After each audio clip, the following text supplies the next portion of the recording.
Wiley's, Dayton, Ohio. Keep it going for Eric Snell. So, ever since I started doing comedy, people come up to me now and they say, you know, be funny, tell me something funny, make me laugh.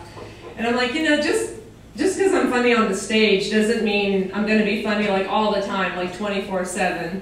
You know, like what if opera singers did that? Like, good morning, I'll take $10 on pump 3 and a scratch off. So, anyways, I've been watching TV, and I don't know if you guys... So, I don't know if you've seen this commercial for Latisse, this new product that makes your eyelashes grow longer, allegedly. It's for people with hypotrichosis, which is apparently medical speak for puny eyelashes. And I love how Brooke Shields is their spokesmodel. Like, who are you trying to fool? Like, yeah, Brooke used to be a real dog, and then now she's using Latisse, and, you know, thank God, now she's gorgeous. Like, whew, relief. But Latisse is a prescription, so it has possible side effects. Number 1, itching, redness, burning, irritation of the eyes. Oh, good, now I'll have watery bloodshot eyes to go with my sexy new lashes.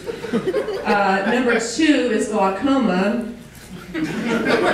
Seriously, glaucoma. You're going to risk glaucoma for the chance of having longer eyelashes. It's like, are you just trying to get a prescription for medical marijuana, or what's the motivation there? Number 3 is it can actually change the color of your eyes. Not too sure about this one. What if it changes to a color I don't like? What if it's not a human color? What if it's 2 different colors and I look like a witch and frighten small children? Number 4 is dark circles around the eyes. Yeah, now I'm going to look like a battered wife. Thanks. Just the look I was going for. And can you imagine if that became the new excuse in the ER? Like, no, doctor, my husband's not hitting me. It's just Latisse, see? Don't I look pretty?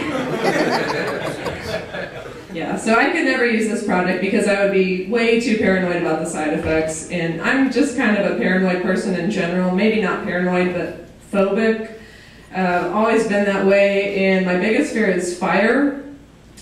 And God helped my parents after the Fire Safety Awareness Week at school. I was in the 2nd grade, and I had a mission. I became convinced that my family was going to perish in the middle of the night, devoured by flames. And so I got really active, and I started posting signs around the fireplace, which read, "Only you can prevent house fires," which ironically were flammable and very close to where the fire would be burning.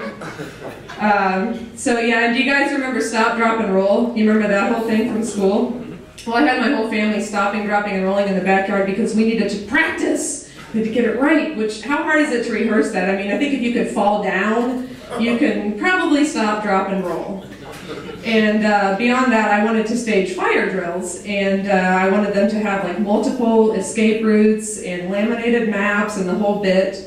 But unfortunately, the only escape route I could come up with from my bedroom was to pass the linen closet, hang a left at the crucifix, go downstairs, and walk outside. So that just wasn't enough for me. I wanted some more backup, so I asked my parents if we could get a rope ladder so that I could, you know, fling it out the window if I needed to. And they said no, shocking. And they tried to reassure me by telling me, no, it's okay. If there's a fire, you can just come into our room, go out the bedroom window, and go onto the roof of the porch. And my response to this was a hysterical, "What if the hallway's on fire?" So that I was not a very reasonable child, but that's okay. My next plan was to try to figure out a way to make the rope ladder, but that wasn't going to work, and they actually stopped me in the process of that. And you'd think that this would have gotten a little better as I got older, but such was not the case. And there was actually a time when I was 13, not 7 or 8, but 13, and I was babysitting my little brother, and I noticed, he had gone to bed, and I noticed that there were some smoldering embers in the fireplace from a fire that had burned out, hours ago. And I immediately went to him hysterically, crying, sobbing to wake him up, and told him we had to get up right away and we had to watch this until Mom and Dad came home. And so that was that. Well, anyways, that's my time. Thank you guys very much. And